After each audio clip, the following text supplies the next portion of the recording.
decided that it's maybe best for it to be tried by a tribunal that the complainants prefer.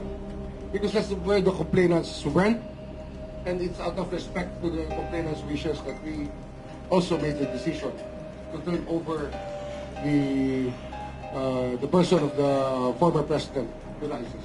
So, would you share my opening statement that the trial and the ICC trial is actually trying the Philippine justice system, which obviously was a failure? I think that is too much of a general statement. I think the ICC is trying a chapter in our historical life. A chapter in our historical life. It is a chapter in our legal in our legal history that has to be studied properly.